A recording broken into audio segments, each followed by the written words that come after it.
press conference.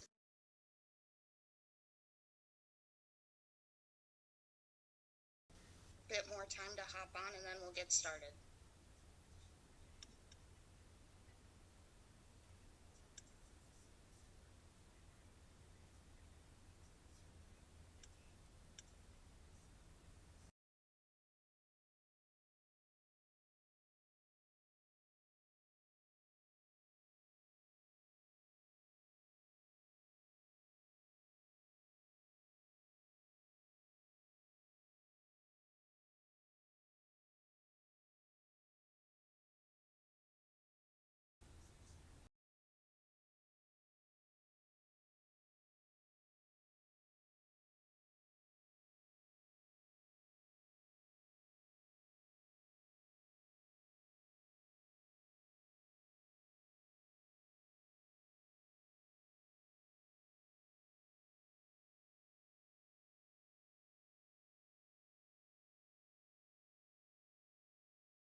I was starting to get nervous because, Joe, you appeared, then you disappeared, and you came back, and I started to get a little nervous that maybe I was on the wrong station.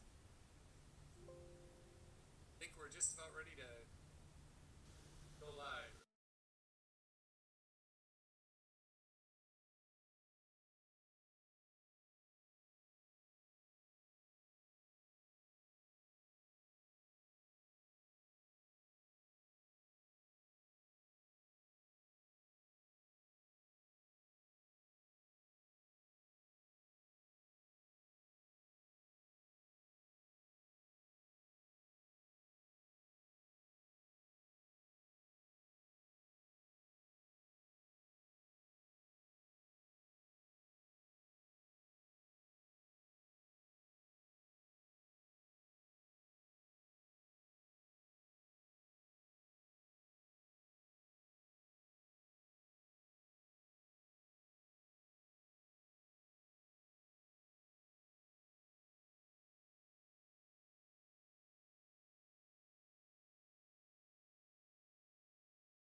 I'd like to remind people is that our folks are out there trying to make it as safe as possible for you in traveling. If you do have to travel, please give our folks the room they need to do the job they have to clear those roads. Just remember that if a plow can't see you in their mirrors, they can't see you. So make sure you give them plenty of room to do that job. Usually the road in front of the plow is not as in good a condition as it is behind. So as they're traveling down the road, they're putting materials over multiple lanes. So please give them room to do that. It's important for them. They want to get home safe at the end of every stone. So please give them the room to do their job. So thank you. If I could just quickly, if folks had trouble hearing, I'm sorry. If folks had trouble hearing Jerry, the gist of his remarks were that the snow will continue to pick up today. Between noon and 6, it will be the heaviest, and the winds will continue. And even after the snow ends tonight, things will probably get even more tricky, especially in some of the more rural areas because of the temperature falling and the winds picking up and the blowing and drifting. So be prepared for conditions to change quickly. So please exercise extreme caution while you're out there tonight. And please give a wide berth to our snowplows if you are behind them. They can't always see you. We want everyone to be safe out there, so please be patient and take care. I'm going to turn it over to Charles Tubbs now for a situational update from the Emergency Operations Center. Thank you, County Executive Parisi. Again, I want to thank everyone for being present here today. And I want to thank once again, the leadership of our county under the direction of County Executive Joe Parisi. We have been monitoring this situation for well over a week. The minute we're notified by the National Weather Service, we began preparation planning for these events so we can get through them as successfully as we possibly can. We extended a extreme severe weather cold conference call with over 40 partners throughout the county to bring them up to speed on what we had learned and found out exactly what they were doing as far as preparation to plan and prepare and make sure the citizens are as safe as possible. Part of that group consists of the county executive, the county DOA department, emergency responders, base hospitals, North Wisconsin Emergency Management Service, the public at large, as well as all our homeless providers and people who are dealing with vulnerable citizens throughout the community. And that's just a portion. We talk to our utility companies and find out what's going on in that particular area. And at this time, they've reassured us that we should be clear to go. We shouldn't have any unexpected power outages. And that's a reassuring feeling that to know that they're once again on top of their job. We're in contact with social media, getting information out. If you decide you need to travel, you have to travel. Make sure your car is in good travel condition. Gas, food, phone charger, blankets in case you get stranded somewhere, and make sure you notify someone on if you're going to be on the road and what time you are traveling and the expectations of being there. Again, this is a total joint relationship between the entire county and our 61 jurisdictions to do the best job we can to keep everyone safe and secure during these severe weather issues. As you know, we cannot control the weather, but we can control how we behave and how we deal with this situation. And if you don't need to travel, I would recommend not traveling, staying home and staying out the roads, giving the snow highway department or snow plows an opportunity to clean up, do the things they need to make roads passable for all citizens so they can continue their operations. So once again, we're monitoring this 24 hours a day. We're on top of what's going on. We can't control the weather, but we can try to control on how things maneuver and how things proceed in the next few days of this extreme cold weather. I would like to turn it over now to Casey Becker from Human Services. Thank you, Charles, and thank you everybody for being here today. I'm Casey Becker. I'm the administrator of the Housing Access and Affordability Division for the Dane County Department of Human Services. And when the weather turns colder, and in this case, excessively cold, we're concerned for our neighbors who are experiencing homelessness in our community. And we will often partner with the City of Madison and countless agencies that provide critical safety net services to respond and to provide resources for people who need them. A number of the supports that Dane County and our community partners have put in place to respond to the pandemic have helped us in our response to the extreme cold that we're going to see, such as partnering to create additional shelter space for social distancing and working with agencies to provide 24/7 shelter for their guests when possible. Our shelter providers report that heading into this weather, they have the capacity to shelter those who may need it during this time. And they're taking special actions to reduce the guests' exposure to the cold as well.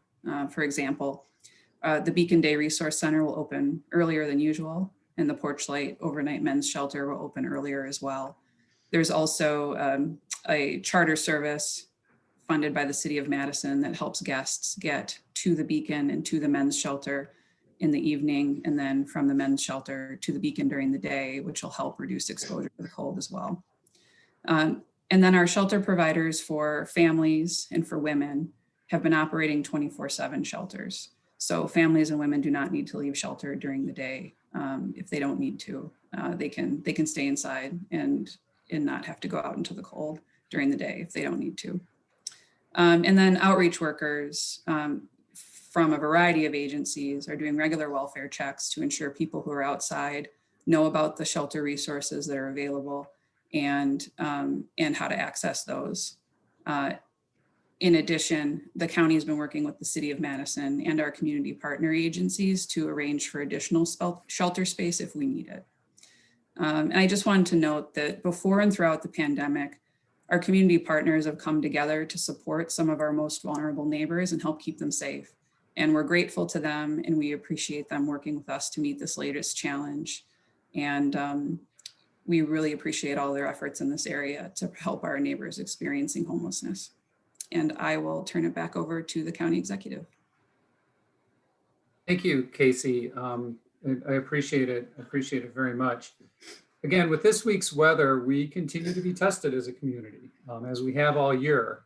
And while this week's weather will be extreme, this is Wisconsin. And as you can see, we are well coordinated throughout government with other local units of government, our internal processes, and our community partners. So if we all take care and exercise caution and keep an eye out for our neighbors, we will get through this, as we also do, as we always do. So I also want to thank all of our staff and the partners out there who are working to keep us safe and working to keep the most vulnerable among us safe. So we are happy to answer any questions that folks may have. So we'll open it up right now. Thank you.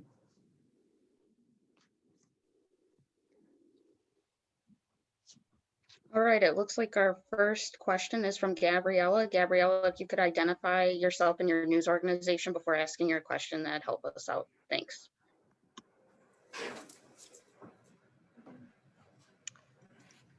Hey, can you guys hear me? This is Gabriella with NBC 15. I just had a question about, there's a lot of snow on the ground, a lot of snowpack that has built up over the past couple of months. Is there any plan in place to move some of that densely packed snow before it freezes overnight, possibly creating, hazards on the roadways?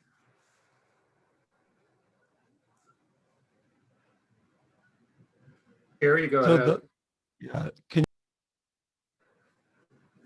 You just muted yourself. Great. Sorry? Can you hear me? Yes. Okay.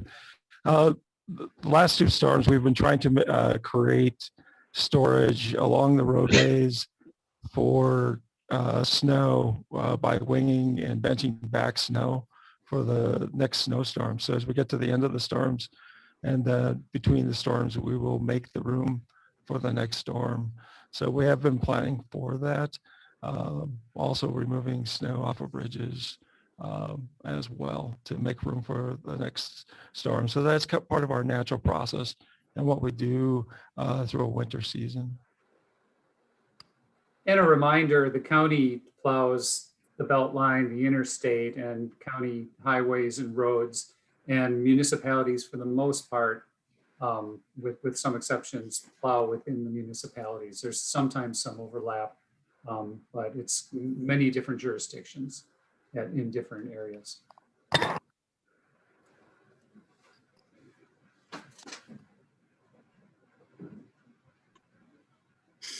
Any other questions? Feel free to raise your hand and hit the raise hand button, and then I will call on you to ask your question to any of our speakers today.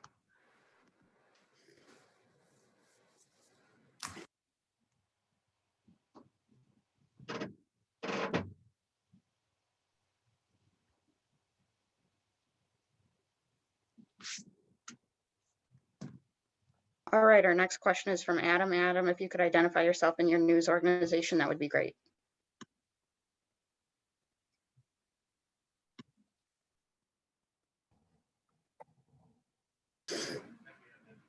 Hey, can you guys hear me all right? Yes, sir. Yes. All right, this is Adam Duxter with News 3 in Madison. This question can go for anyone. In fact, I would love to have anyone take this, but can you talk a little bit about what makes this storm maybe different than other storms that we've seen? I know, folks by this point in the season living in Wisconsin are used to the snow, so might not understand why we're making such a big deal about this storm this time around, from whether it be an emergency management standpoint or human services standpoint, or even a county standpoint. Can you talk a little bit about why, you guys felt it necessary to draw this conference today and why you're trying to draw so much attention to the next 48 to 72 hours? Sure, I can kick it off. What's different about this storm is really the duration of the challenge. Not only will we have a fairly significant snowstorm today with some ice underneath it, with the cold weather and the drifting that we mentioned, but the cold weather is going to go on for a long time. I mean, we're looking at, somewhere in the range of a week, give or take. So whereas in the past we've had some, severe weather, some cold weather, it usually lasts a few days. So especially when we look at obviously transportation, coordination of emergency services, and watching out for our more vulnerable residents, be they your elderly neighbors who might need a helping hand, or our residents who are experiencing homelessness, who would be potentially exposed to the elements for a number of days. We want to make sure that everything's in place and that everyone knows that services are available, because this is going to go on for a while. If either of the other people on the call would want to touch on that too, I'd absolutely love if you'd be willing to answer that question. This is Jerry. I think one of the unique things is the timing of the winds and how this is going to affect people. I think once again, we've had some wind so far this year, but not to the extent that we're going to see for the duration we're going to see. And I think that's one of the things that people are really going to have to weigh anytime they go out during this cold snap. So, and Charles can talk a little bit about that, as well as preparing for, any trip that you make out as we get into this extended cold period. From a traveling standpoint, it's going to be those changing conditions. I think when we get those higher velocity winds, and as it gets colder, the snow's going to get lighter, and we're going to have some visibility issues as well. And that's something that's going to be unique to this storm that we haven't seen so far. You can't really plow it if it's up in the air, blowing across the road. So just ask people to really be careful, because you might not be able to see as well, in the evening and to the early hours tomorrow when they're traveling, maybe in the morning time. Just to add to what Jerry and Joe have said, which they're really right on top of it. So it's not a lot for me to add more, but I will share with you that we're still, under the situation of COVID-19. People are still in their homes. Situations are difficult. financially. For a number of people, they haven't had the opportunities to do the repairs to their vehicles, to get the supplies and stuff that they may need. And at this time, the compound of severe weather on top of this will create a situation where they will need to go out and probably purchase food, other items, and maybe their vehicle's not running well or not in good running condition. It's not a good time to have a vehicle to break down and be stranded on the streets or highways, even though we have emergency responders who can be there, but cold exposure can suffer very shortly. So it has a real impact. And as the county executive said, this is going to be for a long period of time. We're looking at least a week out or more for this cold weather to set in. We already have several inches of snow already on the ground that's going to be compacted by the new snow. The snow is going to be extremely wet and heavy, and which causes health conditions to people who may not be in the best physical condition. So precaution must be portrayed at all times, and people must really think outside the box on what they're doing. And if they're traveling, they want to make sure their vehicles are travel safe, and they have a good travel plan on how to get from the location they're going to and back to their home. All right, I believe our next question is from Chamonix. Chamonix, if you could identify yourself and your news organization, that would be great. Hi, this is Shemaine Mills from Wisconsin Public Radio. Thanks for taking my call. We're near the end of winter, at least we hope we are, and the county has to think ahead and determine how much money will be needed for plowing and other storm activities. What percentage of the plowing budget have we used to date?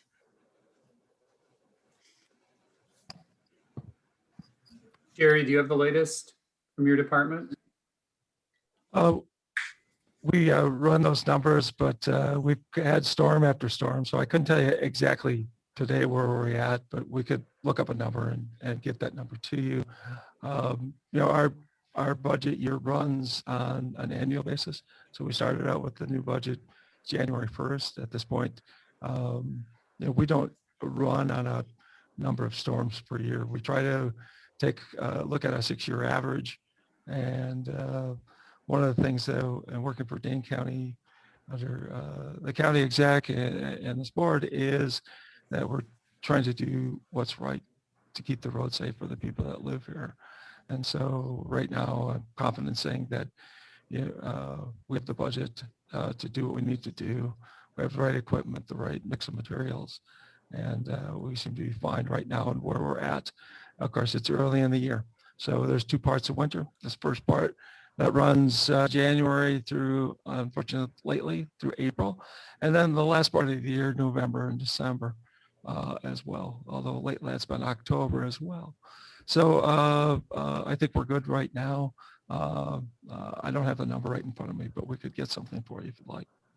And can you tell me how you would characterize this winter compared to previous winters? I'm a skier, so I think it's great. I think we've gotten a lot of snow. But you, as a snowplow operator, how would you characterize this winter and the snowfall?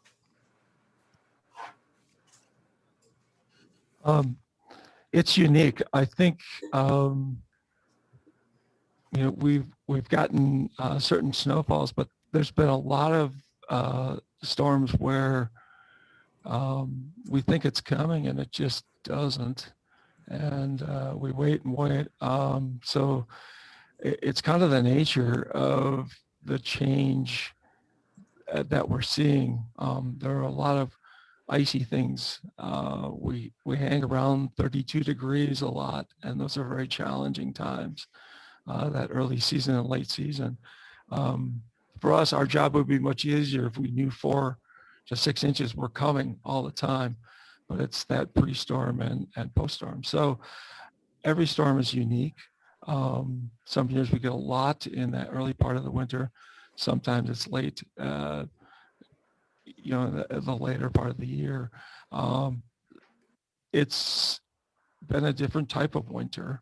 You like to get out there and get at it. What I will say is that we have professionals. I mean, they're excited to do this job. They're trained to do this job, and they do a fantastic job of it.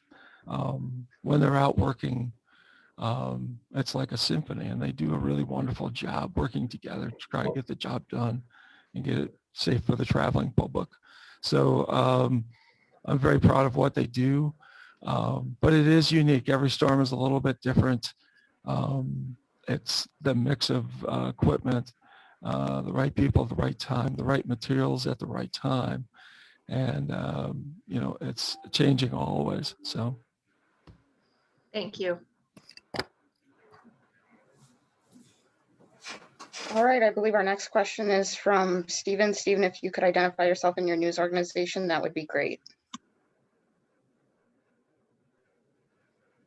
Okay, can you hear me?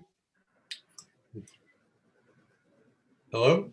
Yes, Yes. we can. Okay, Steve Elbow with the Capital Times. Casey, could you give me a rundown on how many people are in the shelter system and what outreach is being done for homeless people that are not plugged into that system?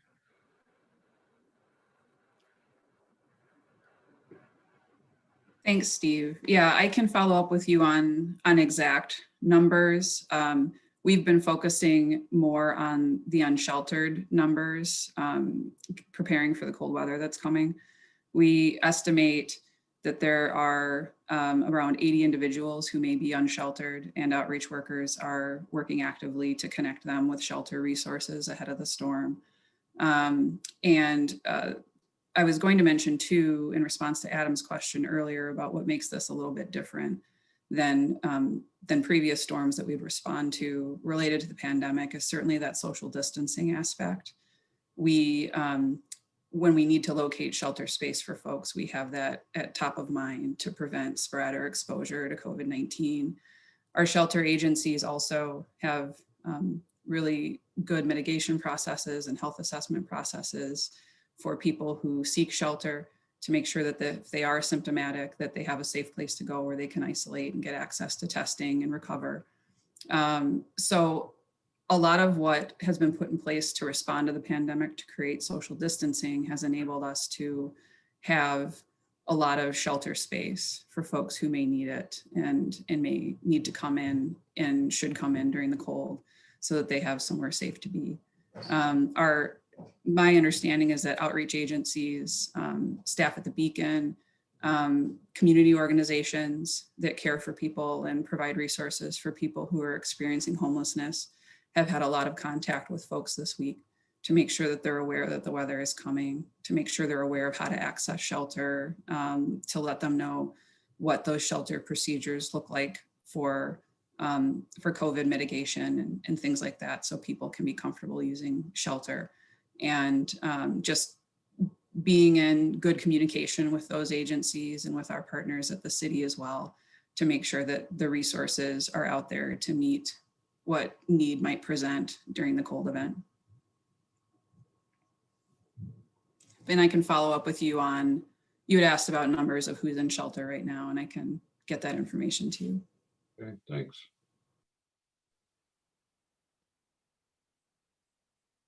Any other questions from folks? Make sure to hit the button.